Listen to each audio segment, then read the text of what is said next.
Welcome, ladies and gentlemen, to Outside the Rally. I'm your host, Dean Bear. And before we start tonight's show, I just want to show off some of our cool IRT merchandise. We have our IRT face mask right here and our awesome IRT tumblers. You can find them if you want to get yours and you want to support the IRT. They're on our new apparel partners website, shopformulaflow.com. And if you go, it's under the IRT collection and a special promotion this week, 20% off your purchases using promotion code ATL20, and you'll get 20% off your order. Speaking of our new partners, obviously the IRT wants to officially welcome Formula Flow as our apparel partner. Momo Zalata's brand is amazing. Check them out online today, shopformulaflow.com. Check out, they got these socks. They're really great. I actually have them. The IRT also would like to thank Reaching Your Dreams Foundation. Together, we will be bringing you early rounds at the Atlanta tournament and the next IRT Pro Stop after that. So this Thursday, we will bring 3 round of 64 matchups. One of the things the fans have been asking us for is to show these early qualifying matchups, and well, the IRT has listened, and with the help of RYDF, it's going to happen. So you know what? Check them out online, www.givetorydf.org. Support those who support us. They support the IRT, not only the IRT now, but they also support many of our athletes as well. So please check them out. Also, we have a great partner, a new towel timeout partner. It's Zurich Construction, will be this year's towel timeout sponsor. I want to thank Francisco Fragato directly for his supporting not only the tour, but many events as well. We will be working closely with Francisco to bring some junior competitive racquetball to the IRT. Watch this Sunday prior to the IRT finals, and we're going to be broadcasting the junior 18 and under finals right there, and that's sponsored by Zurich Construction. And another outside industry partner is Actives. Actives makes a product called Optimen. Optimen is part of a line of the state-of-the-art epigenetic supplements. Science has figured out how to get replacement nutrients to specific cells and keep your body healthy and young. So support them. You're going to definitely look forward to seeing their commercials and their products at an IRT event. So that's our new sponsors this year. Tonight, I'm going to be joined by Todd Boss of ProRacquetballStats.com. And you guys know my co-host at all of our events, Fabio Soto. We're going to preview the Savant Consulting Grand Slam event, and that's presented by Zurich. You see, he's sponsoring a lot of stuff here.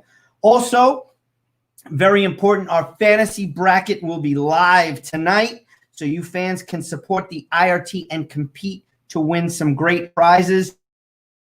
Get a perfect bracket, you will win an IRT experience. So check that out. We're going to take a very, very short break, and we'll be back on Outside the Rally. For most, it's just that game in the box in the corner of the gym. But to us, it's our lifestyle. Our game is fierce. Our game is fun. But most important, our game is family. Let's make you a part of our game. Our game, racquetball. Welcome, guys, and thank you for joining me tonight on Outside the Rally. Our first event coming up, and it's a grand slam. Todd and Fabio, welcome to the show. But before we start, guys, big, huge news. Before we get started with the singles bracket, Kane Waslinchuk will not compete this weekend, and it's due to some personal reasons. He will, however, be at the event and on our broadcast, I'm sure. In addition, Alvaro Beltran is out. He will be missing huge part of the tour. He had successful gallbladder surgery today, and everything went well. I hope he's watching. He told us today that he feels so good that he plans on playing another 10 years on tour. That might be the pain medication talking. But on a serious note, we wish Alvaro the very best and a speedy recovery, and we can't wait to see him at the next event. Guys, let's start off at the top of the bracket. You guys got your brackets. The round of 64s. Okay, so real quick first, what do you think of the two top pros not playing? What does that do for this event? Todd, go to you first. Well, I mean, obviously with Kane out, that really opens up the draw. When Kane was injured for a couple months 2 seasons ago, we saw a string of like 4 or 5 straight tournaments where a different player won each time. And, him not being in the draw, obviously whoever would have normally fed into him suddenly gets a chance to compete and draw and advance a round further than they normally would. We usually see surprises in these events when he's not there. So as a neutral, on the one side, you hate missing the number 1 seed. On the other side, we might see some really big surprises this weekend. Agree. Fabio, your thoughts? Yeah. First off, I want to say that this is a relief for Todd Boss, so he doesn't eliminate Alvaro Beltran in the quarters. So good for you, Tom. Congratulations. You're going to start off the year really well. Anyways, I'm sure Alvaro will vouch for that one. But it opens up a huge window of possibilities. I agree with Todd. And I was reminiscing on that, too, when you mentioned, Tom, that those 2 months that Kane was out, we saw different players winning every time. It made the tournament a lot different. And you could see the players thirsty, really thirsty. So I think we're going to have a fantastic tournament, a fantastic turnout. Well, if they're thirsty, Fabio, they're going to be salivating this weekend now with not only a lot of tour points on the line, but, some pretty good prize money. Let's get started right at the top of the draw, playing into Alex Landa, Destry Everhart, and Gabriel Garcia. I know Destry, Gabriel, I don't know. Todd, do you have any data on him? No, he's an unknown. Well, I mean, either one of those two players, they're going down by Landa. So next up, Natera and Jordan Denny will play into Estrada. That's very kind of important, Natera and Estrada. They're doubles partner. Fabio, you're really good with both of them, but I think in this event right here, Natera is going to move on to play Estrada in the early qualifiers. Either one disagree? It seems that there's a lot of really hayway because, both of these gentlemen are from Chihuahua, Mexico. No, I'm talking about prior to playing Estrada, Natera has to play a Jordan Denny. I believe he's going to just move on. Yeah, I believe he'll move on too as well. I do believe that. Okay, coming down a little bit into the second half of the top bracket, Roberto Castro and Eric Cuevas Fernandez. To be honest, Eric has shown some really big strides as of late. I don't know much about Roberto Castro. I believe he's coming. Is he from Canada? Todd, do you have any data on him? No. So Pedro Castro is from Canada. I wonder if it's if it's his a relative or a younger brother. Okay, not sure, but I have Cuevas moving on. I got Cuevas too. Moving on. He's really showed some fire as of late. Then we got playing into Jake Bredenbeck. We have Joe Kelly and Kaylan Cassetti. Another name that I have not heard. Either of you guys got any information on him, or are we just going to go with Joe Kelly playing into Bredenbeck? Cassetti's played a couple of U.S. Opens. Hasn't had a lot of luck. He's active online. He may be watching us now. So if so, then best of luck to you. But Joe Kelly's a stud. He can really ball. He played really well when he came down to Laurel. He's a New Jersey guy, so he's an East Coast guy, and he just is kind of going down the coast to play this event. Well, he's been playing. I know for sure he's been playing almost every day. He built a court in his backyard, so he's got people coming on a daily to play racquetball. So he'll take on Bredenbeck. Now moving down, playing into San Murray, we got Jimmy Land and Majid Sahin. Todd, take that one away. So Jimmy Land's a local guy. He's from Marietta. He's only entered the pros. I don't think that I don't think I have a record of him playing anywhere else in any of these events. In the meantime, Majid's, he's a frequent participant. He's had a couple of solid wins. I think I'd favor Majid to move on. Yeah, I don't think so. I think we're gonna see some higher seeds, some better quality players. One of the things we haven't talked about, and Fabio, you can chime in here, is we don't really know which player has access to courts. Everyone has access to fitness, wherever they've been, but who has access to courts, not only having access to courts, but having quality players to play. So I think that's going to be the determining factor throughout the entire tournament. Either of you guys disagree with that? No, I actually agree. I think you're right. The fact that places in Mexico like San Luis Potosí, Chihuahua have, as you know, good quality players all around in those states. It just makes it easier for them to have challenging matches. But in terms of accessing courts, that's a whole nother story. So, players like, let's just say Andre Parrilla, for example. Andre, he hasn't had trouble accessing a court. I know firsthand. And I can mention a few more. But yeah, it'll definitely play into a factor here. Playing into Javier.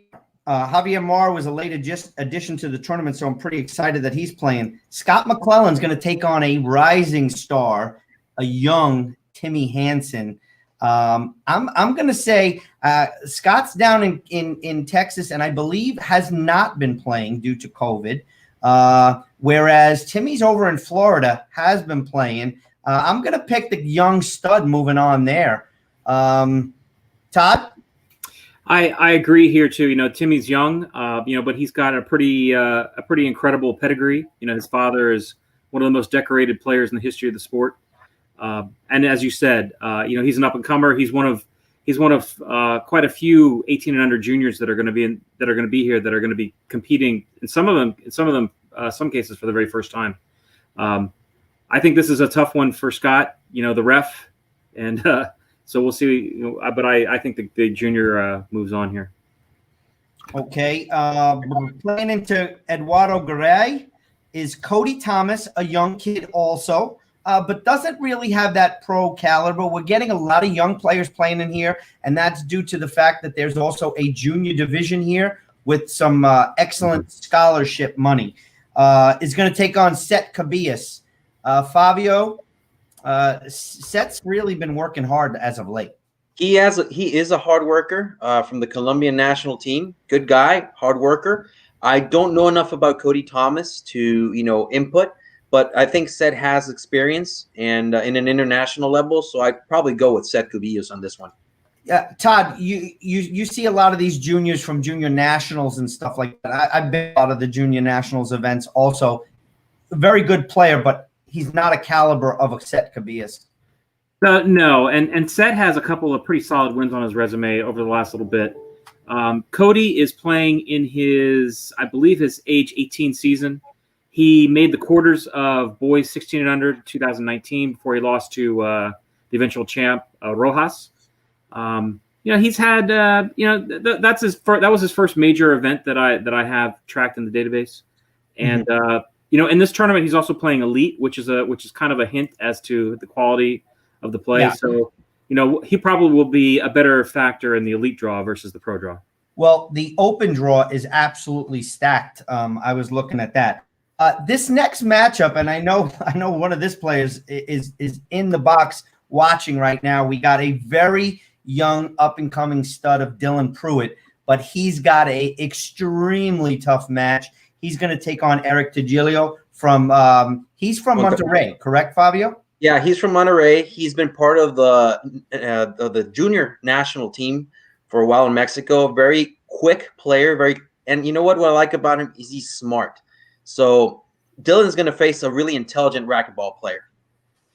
Dylan's got some tools. Todd, you've seen him up close because you're from that area that he plays in. I mean, I played with, I've seen Dylan. I've coached Dylan in junior national doubles, playing with Josh Shea a couple of years ago.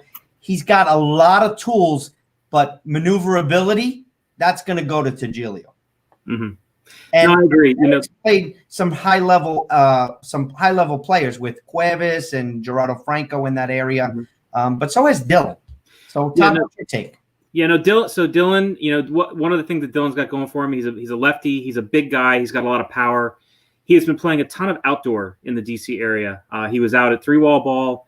And what's nice about, just like you see with De La Rosa and Beltran, when you see these guys that play a lot of outdoor, they have more shot selection. They're more creative with their shots. They can do more on the court.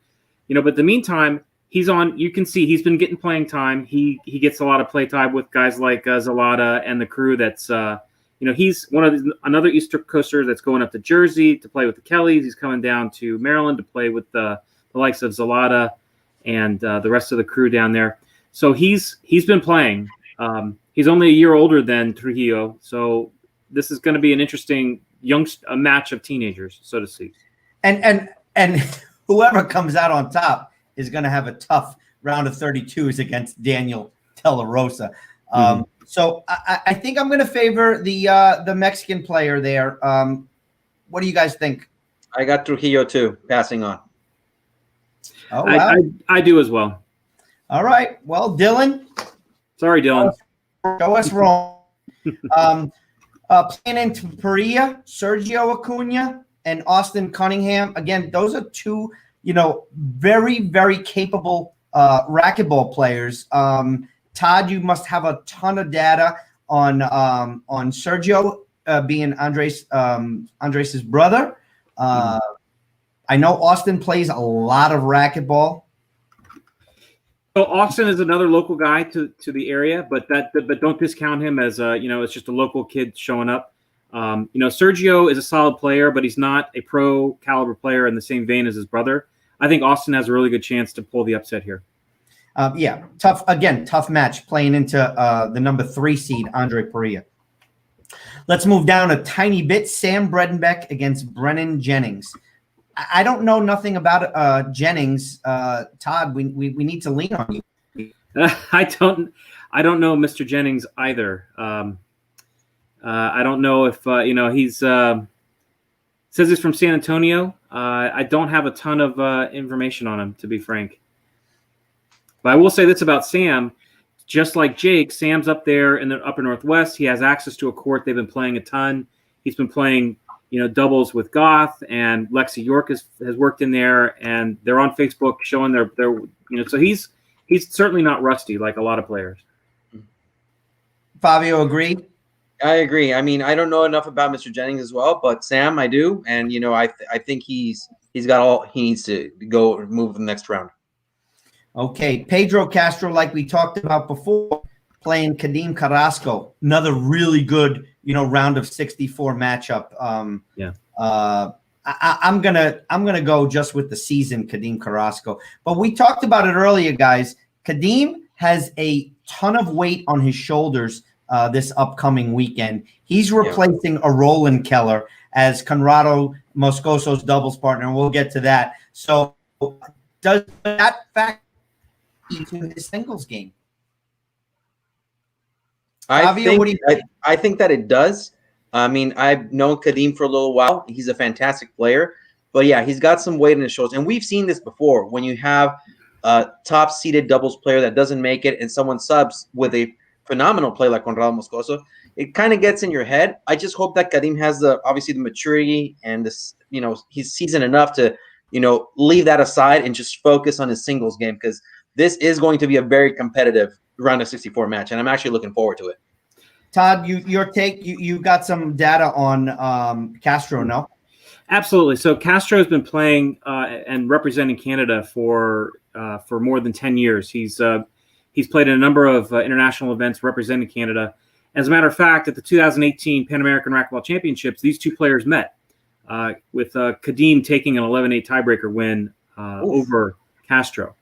I favor Kadim a little bit in this match, given the caveat of what you guys just mentioned about him maybe worrying about his doubles game, only because he's going to play the singles match before he gets to thinking about his doubles play.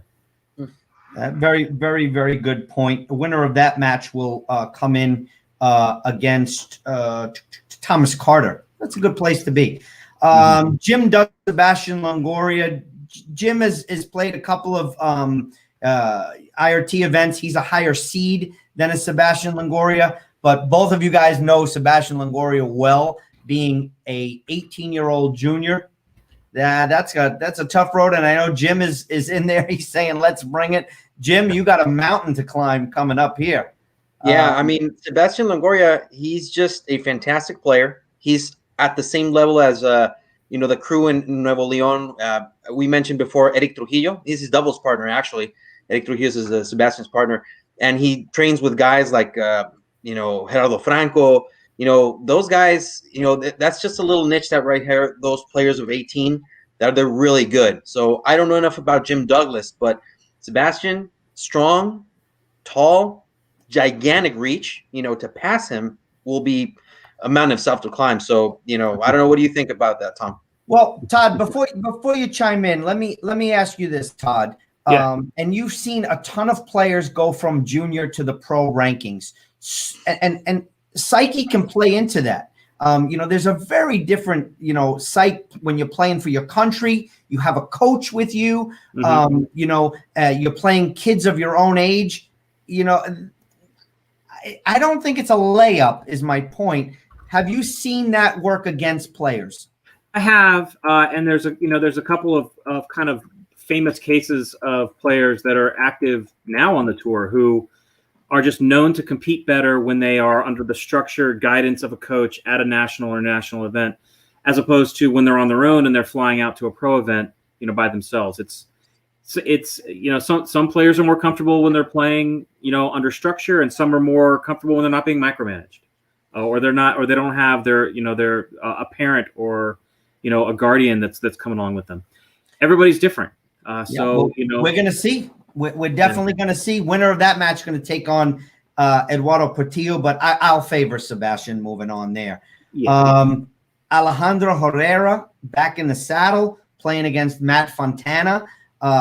Advantage Herrera there. Yeah, definitely. It's been a while since Fontana appeared in a pro event. Meanwhile, Herrera's been playing pro events since 2003. He's represented his country of Colombia in I think a dozen different international events. He made the semis of a park event once. This is a significant player. I follow him on social media. He's always posting his practice videos. He still brings it, even though he's getting up there in age. This will be I like this because it's two top, really solid Florida players who might meet in the semis of the Florida State Championships next year. And, here they get a chance to beat it out to advance in a pro event. I agree with Todd. I think Herrera has that advantage. He's a seasoned guy. I've seen him play a few times internationally. It's just I think he's got what it takes. Yeah. And winner of that match will take on Muscoso. Then we got Zalata and Daniel Diaz. I don't have any data on Diaz, Todd. So again, we need to lean on you with some of these new coming pro players. They're amateurs that, there's a lot of open players here that are trying to, test the water, stick the toe in, see what it's like. Mm-hmm.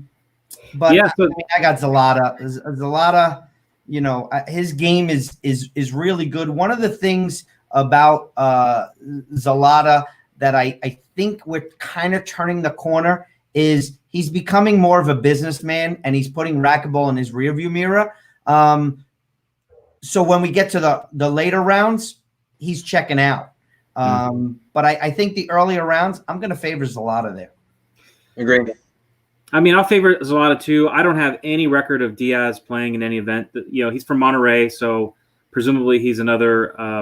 I think he's a junior. I could be wrong there, but so yeah, this is kind of cool. There's a number of players in this event that we just haven't seen.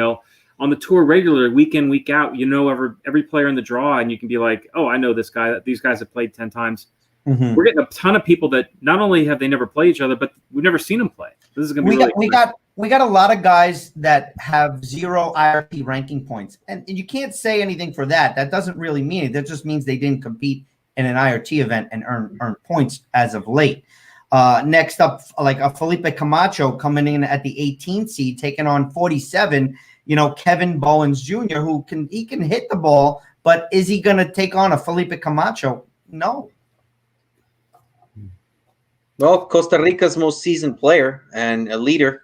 I think Felipe. I don't know enough about Bowens, but Felipe, I've seen him play a ton of times internationally, both on the tour. He was a top 8 player previously on the IRT a couple years back. So I think he should pass on. Kevin's another one. I think that's safe to say. Yeah, I mean Kevin's part of the DMV crew that's coming down, which includes Drew. Pruitt and Zalata and Werrigan, and he's going to represent. He'll. Well, I don't see him beating out for. I don't see him. I'm glad you brought up the Werrigan, because Troy not playing singles, playing doubles. Maurice Miller not playing singles, playing doubles. That's very interesting. Yeah. All right, the last round of 64 matchup. I'll tell you, this is another one that's going to be good. Andrew Gleason, lefty, plays like Kane. I've coached against him. He's a fierce competitor, but he's taken on an extremely tough Miguel Ortega Guzman from Bolivia. He's coming in with Kadim and Conrado. He played in Texas at the Longhorn last year. Very, very good player. I practiced on the court with him. That boy can ball. Todd, any interest there in thinking Andrew Gleason can move on? I don't think he can, but this is one of the 4 or 5 matches that I tagged as I thought being interesting to watch and competitive, in particular in the first round. Like you said, Gleason is a tough player. He's a lefty. He brings a different angle. And he's playing in his age 17 season. He's just getting better. He's got some international pedigree. Making the finals of Junior Worlds as a 14-year-old a couple of years back. So I'm curious to see how he fares against a little bit, someone who's like Ortega. He takes lessons from Kane and he emulates him. So it is going to be something interesting. But I just think the talent and the fitness of Ortega, no, I have him moving on. Fabio? I agree. Bolivian goes on. Okay, next up, round of 32 is taking on Landa. We had a kind of toss up here, and to be honest, Landa's moving on, and he could maybe even play both of them. Any thoughts? Not really. No. Okay, let's move on. Natera's going to take on Estrada there. Now, Fabio, this is the match we were talking about before, so you go there. Yeah, talking about this earlier, is just both of these gentlemen, obviously from the same place, they're doubles partners. And, Alan Natera has some miles on him right now because he just came from South America. So I don't know if he has enough time to, rest or train or whatever he needs to do. But these two gentlemen, they give us a show. So I'm excited. I hope I have space to see this one live. But if I have to take a pick right now at this moment, do I? Yeah. Need a pick? I'm going to go with Natera. Wow. Even though he just got married and he's got a ring on his finger and he's going to be slow. He's high on life, Dean. Hey, and they're doubles partners and they got to meet. But this is the IRT. The draw It is what it the is. draw. The ranking points are the ranking points. You don't want to play a doubles partner? Get more points. Yeah. Exactly. I think Estrada's going to move on. Todd?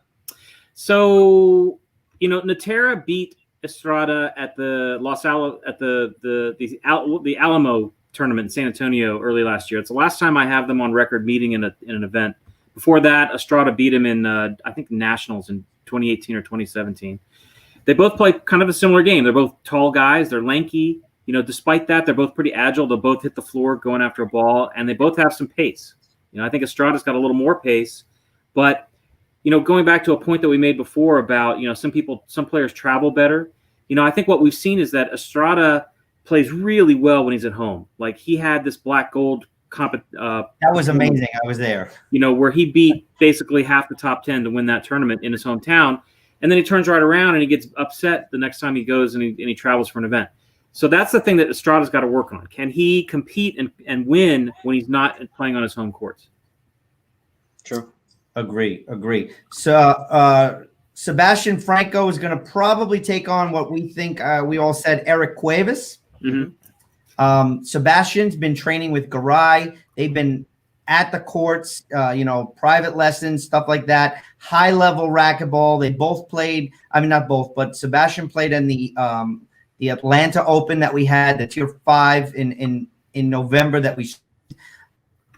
Cuevas, he's got some. His goal, and I know this because I talked to him. His goal was to make the top six, the round of 16s. In order to do that, he's going to have to beat a Sebastian Franco. Do either one of you think that's a possibility? I see just the experience of Franco just pummeling over Eddie Cuevas. The problem that I see for Franco is Cuevas' speed. He even though he's a short guy, gets a lot of speed. balls. He gets a lot. He has a ton of speed, and if he gets desperate, it'll play into a factor. I think Franco will take him, but it's going to be interesting though. Yeah, I agree. I agree with that. Franco missed a bunch of events last year. He's got a young child at home. He maybe he's transitioning, trying to set up, life away from the tour. And he took a bunch of losses last season that he normally wouldn't take. But I don't see him losing to Cuevas here. I don't think Cuevas has the kind of game to beat a guy like Franco at this juncture. Very, very valid. So then we got Joe Kelly taking on Bredenbeck. I mean, Joe, excellent player, loves playing hard, loves competing. But I mean, I think this is an event that Jake Bredenbeck can really, make a name for himself. He's coming in with the two top players out. He's coming in as the 8th seed. But every match for Jake is winnable here. Yeah, I think Jake has a good draw, and the Minnesota Viking, never underestimate him. Power, experience. We all have Jake moving on. Sam Murray, I think we said we're going to take on Majid. Yeah. Is that what we said, right? I mean, Sam Murray, he's coming in from Canada. They got a lot of restrictions up there. Is he fit? Is he ready to compete? We're going to see. We're going to probably pick a Sam Murray just based on his sheer talent. Is that going to be enough? I think so. Yeah. Majid can get hot. Like in the last couple 3 years, he's got wins over the likes of Jose Diaz and Luis Avila. But he's going to have to play that. He's going to have to play at that level or better to beat Jake, especially since Jake has been playing. No, that's Sam Murray. Yeah. I'm sorry, not Jake, but to beat Sam, he's going to have to. But just to put it into context, Jose Diaz, I don't think is as solid of a player at his peak as Sam is right now, and that's the kind of level that Majid's going to have to play at to move on. Right. I'll disagree with the fact that you don't think he's Jose Diaz is not as good as Sam Murray. Jose Diaz is a hell of a racquetball player. Javier Mar taking on Timmy Hanson. This is going to be good experience, but Javier Mar is just too sharp. I mean, his serves is just this is a tough tale for Timmy Hanson. Mm-hmm. And Javier Mar's healthy right now. I talked to him. He's healthy. When he says he's healthy, he's on fire. Usually he has a problem in his calf and his back. I don't think it's going to be a factor this time. Yeah, let's go right through that one. Set Cabillas Garay. So 2 Colombians playing each other. Garay, I think over the past year, he's really elevated his game. We can go back to the Longhorn where we saw him have just some amazing matches. I think he took down Landa. I mean, Garay's he's gonna move on against Set. I don't think either one of you are gonna refute that statement. I agree. Okay, so then we got either Pruitt or Trujillo, which we all said it was going to be Eric, taking on De La Rosa. I think De La Rosa is going to make that a quick 2 games. Great. Let's move on. Maybe Austin Cunningham versus Andre Perea. I think either one of those players, Perea is going to move on. Great. Fair to say. Sam Bredenbeck against Andres Acuna. Now, this is a matchup, Todd, let me take this because we spoke about this a little earlier today. Mm-hmm. Yeah, so this is one of the round of 32s that I'm looking at as being and I'm anticipating this to be pretty competitive. You know, Acuna is a solid player. He doesn't make mistakes. You have to take the game to him and you have to beat him. Meanwhile, Sam plays like his brother. You know, he plays with some flair. He makes attacking shots. If he can hit his shots, if he can hit his if he's on as a shooter, he has a chance to beat Acuna. Now, that being said, Acuna is pretty hard to beat because he will not beat himself. Yeah, but is he sharp? Is he sharp? Has he been playing? He's been working out a ton. But to be honest with you, sometimes working out is not good for racquetball. True. So that's true. But I think we all have Acuna moving on there. I got Acuna moving on. Kadim Carrasco, Thomas Carter. You know, for me, this is an upset. Yeah, this is one to look for another upset by seed. You know, yeah. Carrasco. What Carrasco has going against him is the fact that he has a somewhat difficult match to play into Carter. Carter will be fresh, you know, and Carter for a while he was in that one and done cycle where he'd travel, he'd get to the 16s and done. He got some wins last year. He made some quarters, you know, so this is not a walkover, but you know, Carrasco can make shots. He can put the pressure on Carter. I'll agree with you. I'm going to go with Carrasco here. I'll go with the Bolivian as well. Okay, so Sebastian Longoria taking on Portillo. I think this is where it runs out for Sebastian. I think the seasoned veteran Portillo's been practicing, playing high-level racquetball. I think we all have Portillo moving on. Yeah. Herrera versus Muscoso. I mean, I think both of us got Muscoso kind of walking all the way to the end. Is it going to be that easy for Muscoso against the Herrera? I wouldn't call it easy, but I wouldn't call it hard. Now, you know, Herrera's going to hit his drive serve. He's going to get a couple points. You know, he'll get points here. He'll score. Muscoso, if he's not focused, he goes on streaks where he gives up 4 or 5 points in a row. The problem again, you know, I'm 49. Herrera is not quite as old as I am, but he's not 25 like Muscoso, and he's already got to play a match that night. He's going to run out of gas, and Muscoso will just grind it out at the end. Oh, well, the round of 64s are on Thursday, and the round of 32 is Friday morning. So, well, then I take that back. So, but Moscoso's going to be fresh. Playing into Mercado, I think we have Zalata. Mm-hmm. Yeah. Zalata, again, one and done a lot of times. I don't see that changing here. Mercado, solid player. Yeah, part of the Colombian team.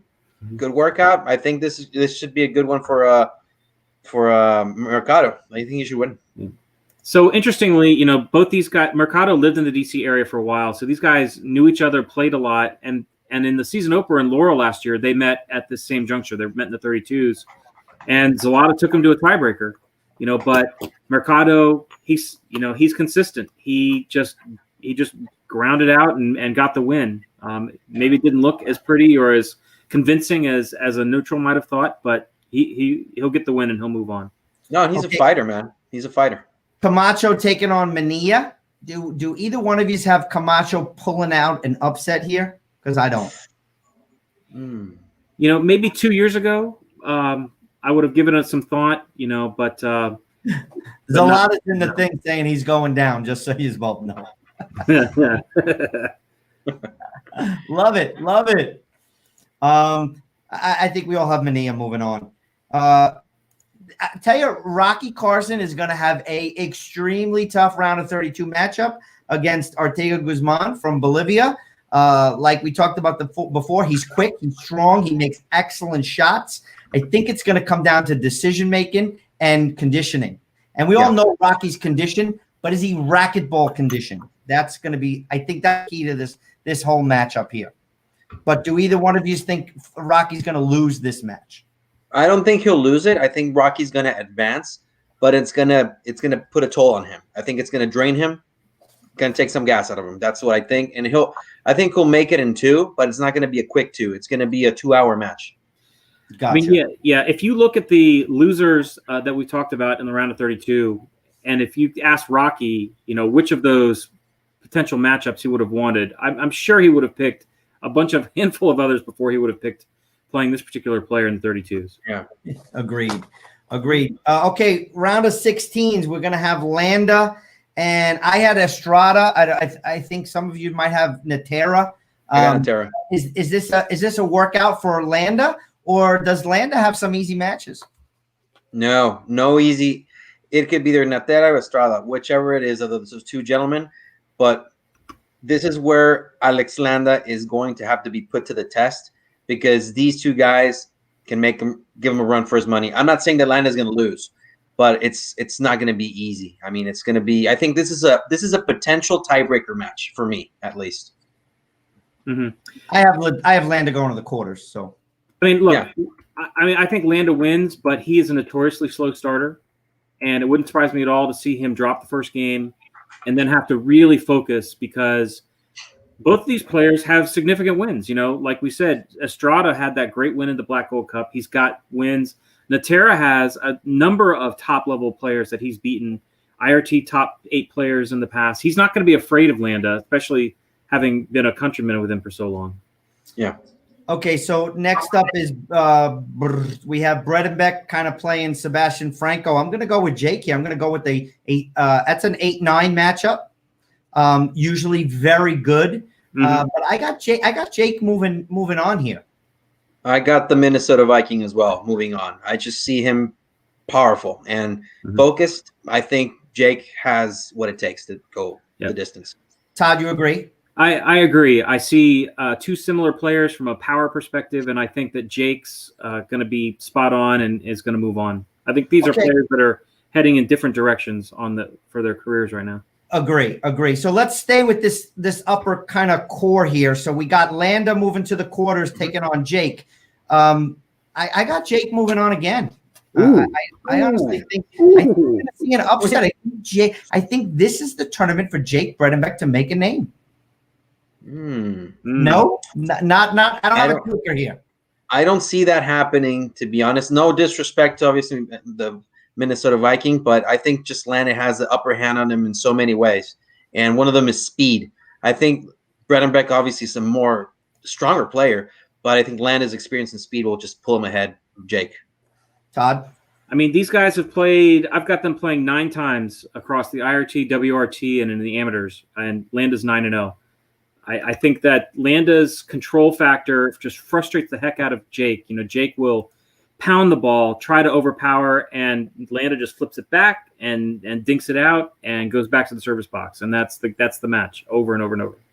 So the other quarter, we got Sam Murray playing Majid and Mar playing, would be around a 16. We got Sam Murray playing Javier Mar. I got Mar.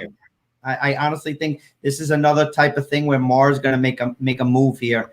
I agree. Yeah. No, I agree too. Mar is he's a classic example of a guy that we wish played the tour week in and week out, because I think that he'd be top 4 player in the world by ranking, but if he just competed every week. If you look at my personal world rankings, I got him 5th right now, based on talent. And that's behind, Kane, Rocky, Landa, and Del Rosa. This is a guy, he gets it done. Every time he shows up at the U.S. Open, he makes the quarters. He's tough to beat. Okay, so we got Mar moving on to the quarters. Then we got Garay De La Rosa. Garay, he could make a push. Is De La Rosa in good shape? He's playing a lot of pickleball. He's a dad 2 times now. He's going to have to work in his doubles match. So I got De La Rosa moving on. I got De La Rosa moving on. But it's going to be tough. But it's going to be really tough versus Garay because Garay's got everything going for him. But, let's not forget, Daniel De La Rosa won the last IRT Tier 4 event. Yeah. So he's got his momentum on his side too. So tough match, tiebreaker, 11-10, like a friend of mine would say, 11-10 tiebreaker. But I got this one going for De La Rosa. Okay, so then we got De La Rosa playing Mar. I'm gonna stick with De La Rosa. I'm gonna be honest with you here. I got De La Rosa going to the finals, so I got to pick De La Rosa here. De La Rosa over Mar. I got De La Rosa over Mar. I do. I have him over Mar as well. I think that these two players play a very similar game. Very much a control shooters, making shots, getting their feet set and putting the ball away. And I just think that Daniel does it slightly better than Javier. Okay, so then we got Perea taking on Portillo.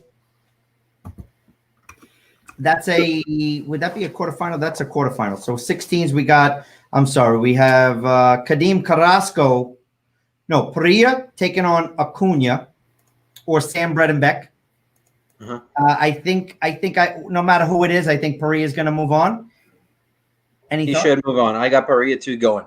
Okay, so then we got Portillo taking on Kadim Carrasco, and I'll have Portillo moving on. I got Portillo. Quarterfinals, Portillo and Perea, and that's going to be good, to be honest. And I'm pulling for Andre. Okay, Todd. I'm trying to see if they've played before. Well, please say something before I hang myself in front of every Mexican countryman that I got going. What are you going to say? So this is a tough one. First, I'll say this. Perea kind of struggled. He kind of scuffled at the beginning of this year. He was like one and done, like 3 or 4 straight tournaments. He rebounded a little bit in Chicago, and then boom, he's out. Right. So we don't know where he is mentally. When we left him, he was really struggling. Now, if you look at this draw, he could not have asked for an easier draw into the quarters of any of the top 8 players.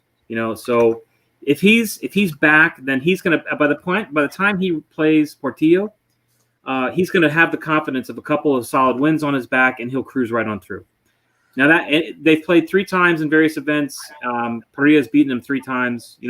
But keep in mind, a lot of those meetings were when Portillo was like 16. Yeah, he's a different player now. He has grown up. He's gotten wins and scalps of his own. He's beaten top players, and he's gotten the confidence himself. Plus, these guys are doubles partners, and so they know each other's moves. They know each other's games. I see this as being a tiebreaker going to the very death. Okay, so then we got Muscoso taking on Mercado. I think we all have Muscoso flying through. Mania, Rocky Carson. Tough road for Rocky Carson. But I think he holds on. I'm going to have Muscoso. Actually, you know what? It doesn't matter. We all have Muscoso moving on. Anybody? Yeah, I got Muscoso on my fantasy draw going all the way to the final. I'll say, I have Muscoso beating Mercado as well, but I have Mercado not going down without a fight. Internationally, when these guys play, Mercado always plays them tough. Yeah. So this is no 4 and 5 cakewalk for Muscoso. True. Okay, so we're up to the quarterfinals, and I don't think we should kind of go any further because we could be talking, just around the corner. But we got Landa in the quarterfinals, Jake Bredenbeck. We got Javier Mar, De La Rosa. We have Perea and Muscoso. Todd, give me your winner. I've got the winner of the whole event. Yep. I've got Muscoso taking out Landa in the final. Ooh, Fabio. I got Muscoso with De La Rosa, and Muscoso winning in 3. I got the same matchup, but I got De La Rosa pulling it out. Well, pretty good. We're going to take a break, and we'll be back with the doubles action right here on Outside the Rally.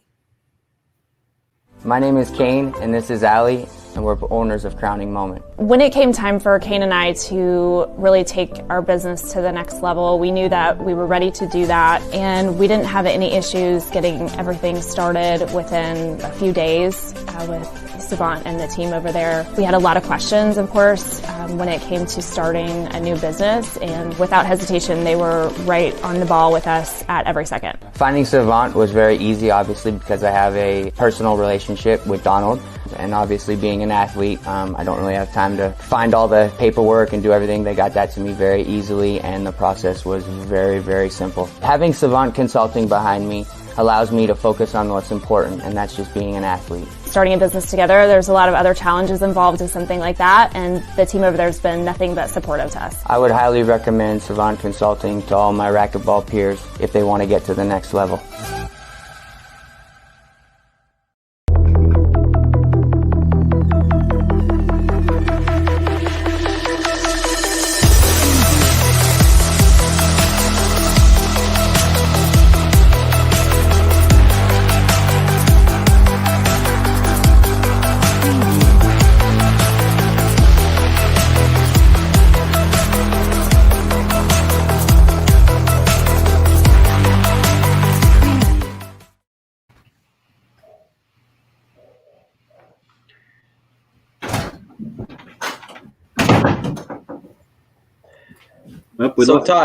So Todd, we agree on that?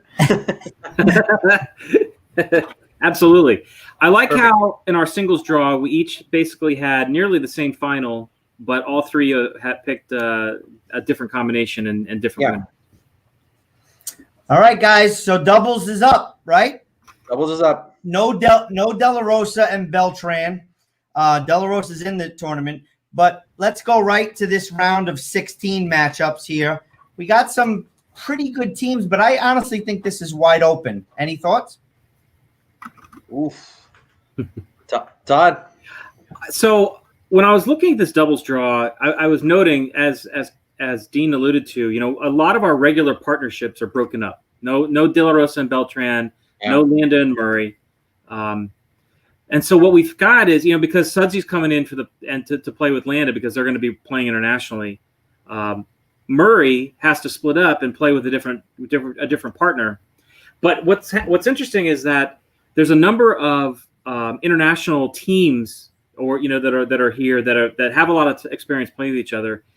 And what I wonder is the experience of these guys playing together going to weigh over what if you just stick two good doubles players that never played with each other? Is that better or worse than having two lesser players but who play together all the time? And I think we're going to really flesh that out in this draw. Well, I don't think Landa and Sudsy played one tournament, nationals. They played outdoor. Who else can we say? Zalata plays with Pruitt a lot. Troy and Maurice Miller always play together. Yeah. Muscoso's got Kadim Carrasco. Acuna and Camacho have played together for years. Estrada and Natera, they've been playing for a while too. Yeah.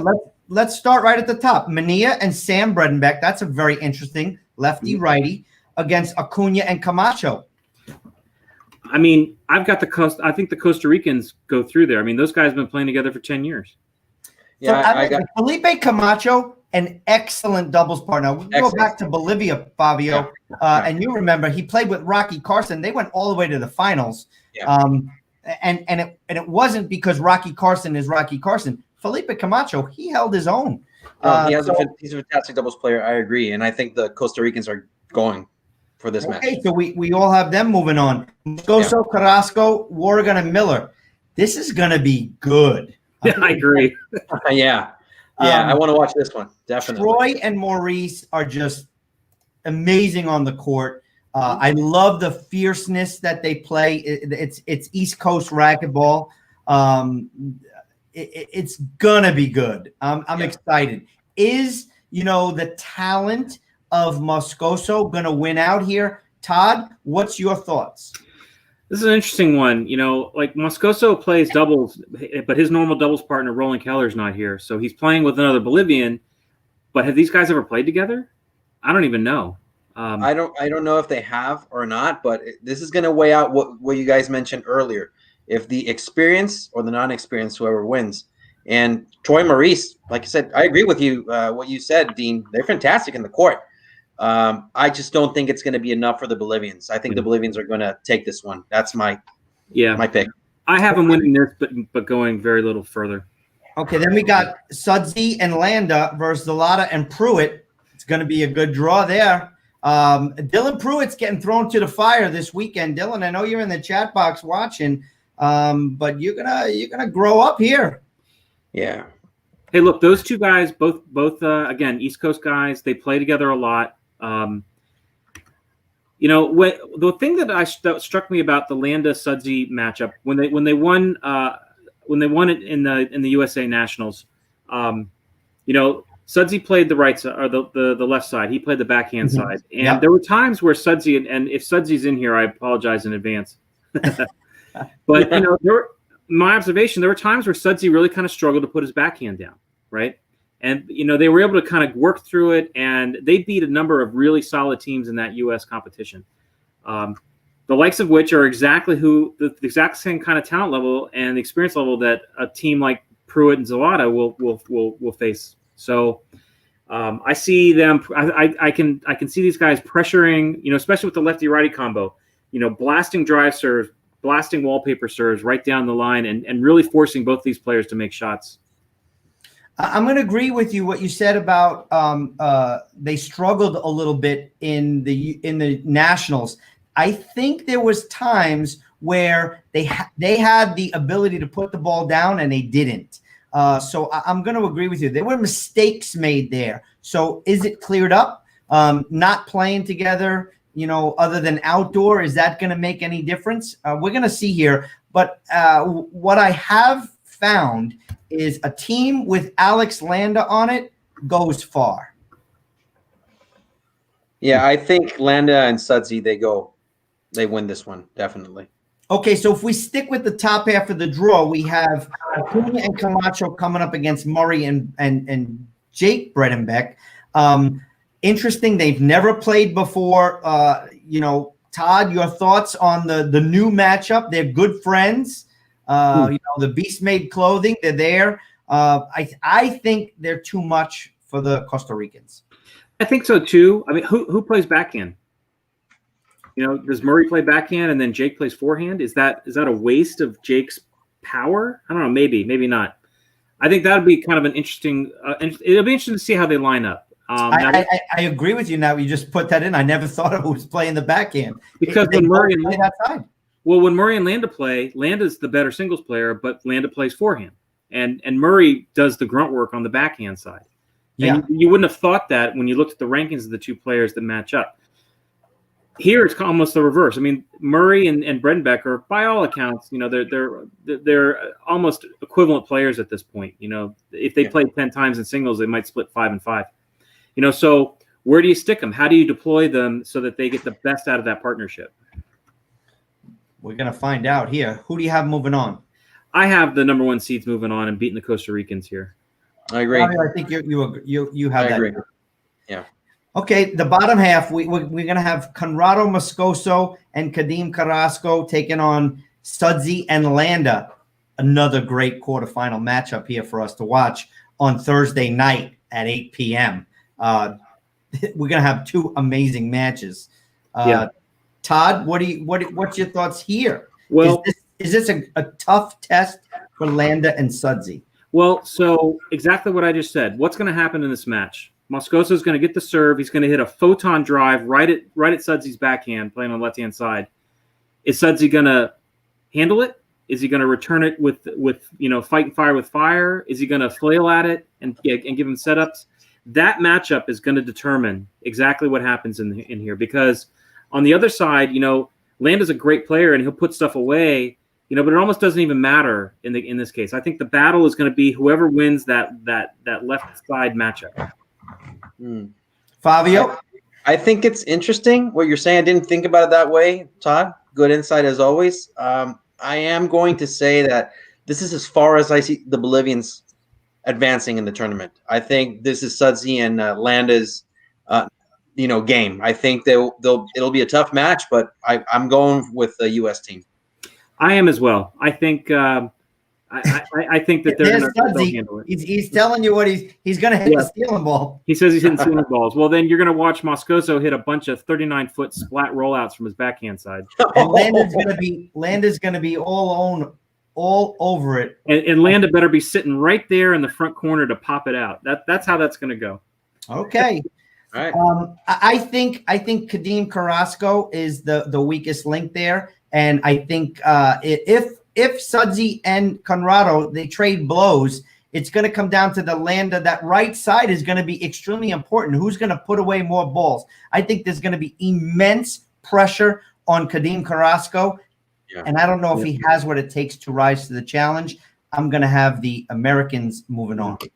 Well, everyone in the chat room, Sudzi is giving up his strategy right now. So if you think he's being serious, you're crazy. I've known Sudzi for a really long time. He might not hit one ceiling ball.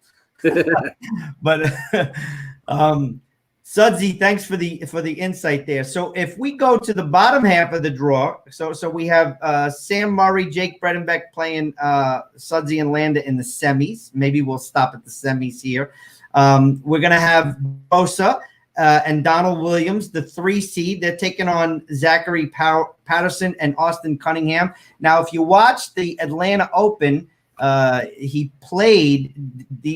played with Donald, and they went all the way to the finals, but they played 2 tough players in Garay and Juan Pablo Rodriguez, and that's kind of where they ended it. But I don't see this being a problem for De La Rosa and Williams. They should advance. I think Donald and Daniel have what it takes to beat these 2 gentlemen. I don't think it's going to be even 3 games. I think it's going to be 2 games. Yeah. Okay. Then we got this is a great matchup right here. Thursday, 2 o'clock. Estrada, Natera, Garay, Franco. Come on now. Do you ask explosion? That explosions, fireworks. I see. Just fire and. Bullets coming out of that court for these guys. It's just going to kill each other with strength and speed. Strength and speed, strength and speed, all the way. Mm-hmm. Who's here, Todd?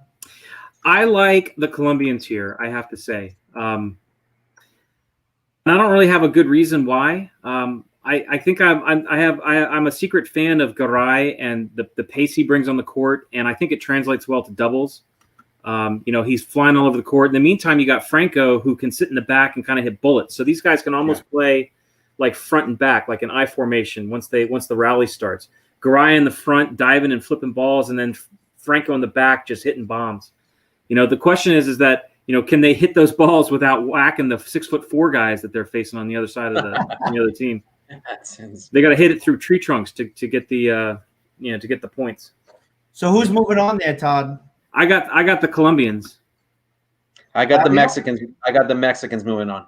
See, here's what's going to happen. Tiebreaker. I think that Garay and Franco are just a tad bit more seasoned.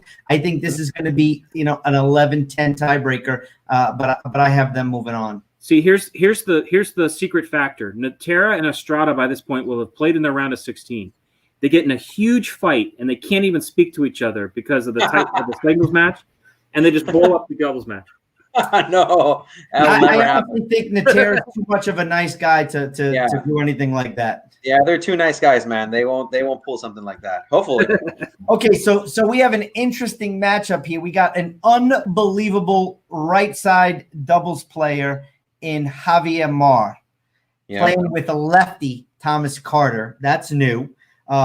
Because Rodrigo Montoya is not in the draw. That's something we haven't talked about. I think that's a visa thing. But we got Mercado and Herrera, Mercado, since Vegas, Mercado has really elevated his game. Mar Carter, what are we doing here, Todd? What do you see here? Well, I see, as anyone who did not watch the Vegas 3-wall event, was really missed just how good of a doubles player that Mercado is, especially on the outdoor courts. And it translates to indoor, absolutely. he's playing with a fellow Colombian in Herrera who is a veteran, but he can hit bombs. So you got Mercado on the left-hand side, and you've got a guy with a really powerful 150-mile-an-hour forehand on the forehand side, and Herrera just hitting the balls that come to him. I think this is a really difficult team. But let me ask you, Todd, before you finish, is Herrera going to see the ball with the gigantic Mar standing in front of him? Well, sure. Mar can jump. So no, I mean it's a good point. Especially given lefty righty. So I think that Mercado can outplay and out-hit Carter on the left-hand side. So it will come down to what's going to happen on that right-hand side.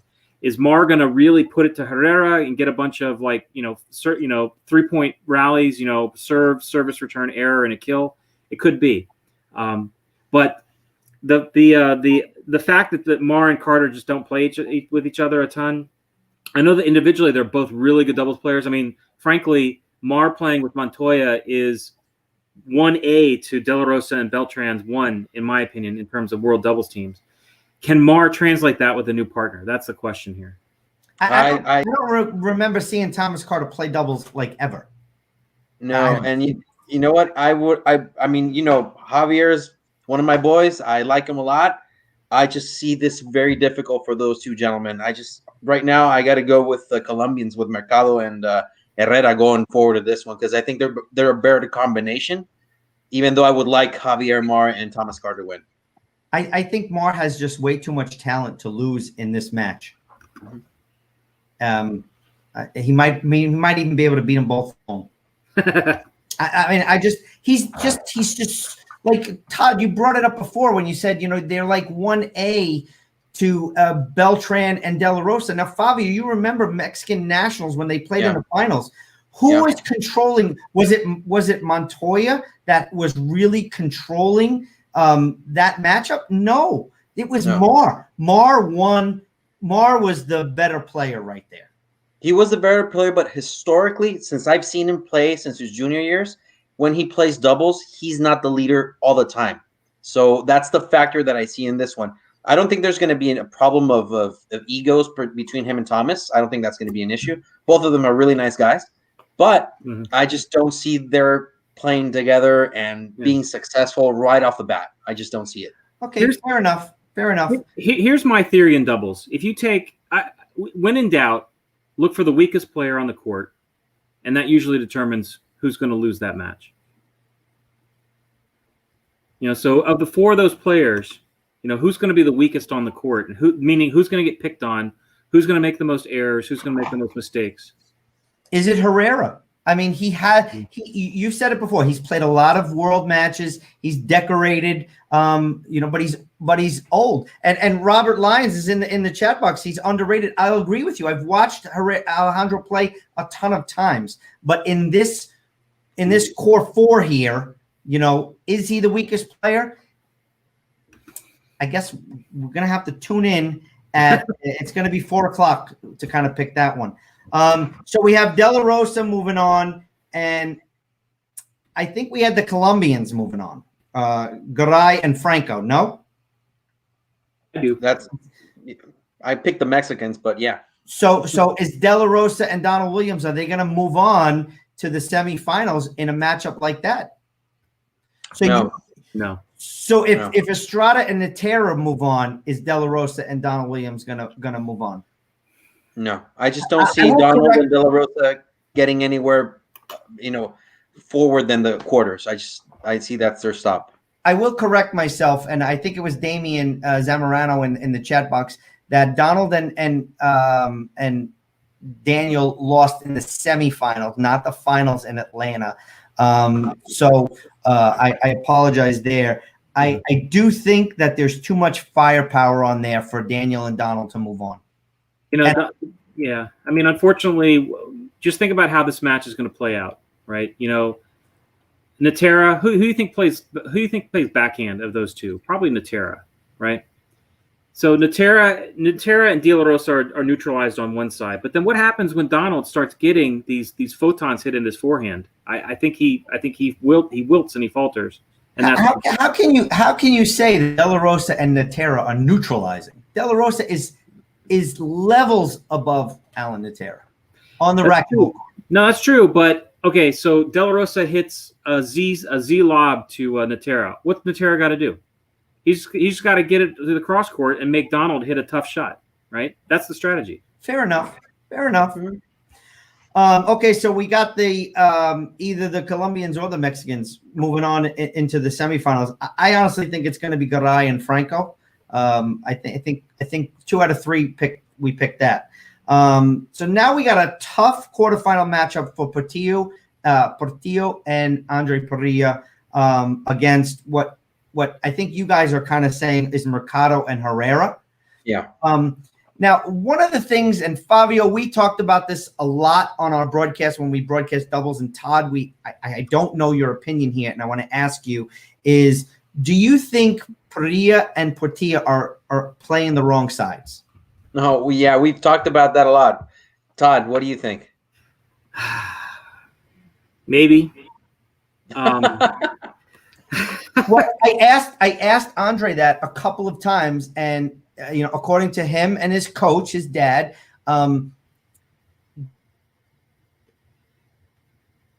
they work more that way, and I think it's more where it's a comfort level for Portillo. Yeah. But I think at this point, Portillo's got to learn to play both sides, because if they're going down in a sinking ship, you got to switch sides. You got to do something. You got to throw. You got to buy a vowel. You got to throw a life vest. You got to do something. Well, I'll say this. Despite whether or not you think that they're playing the wrong side, they had some decent success last year. They beat Franco and Mercado in Atlanta in the quarters. They made a bunch of semis. They darn near beat De La Rosa and Beltran at Mexican Nationals. Yeah, that's true.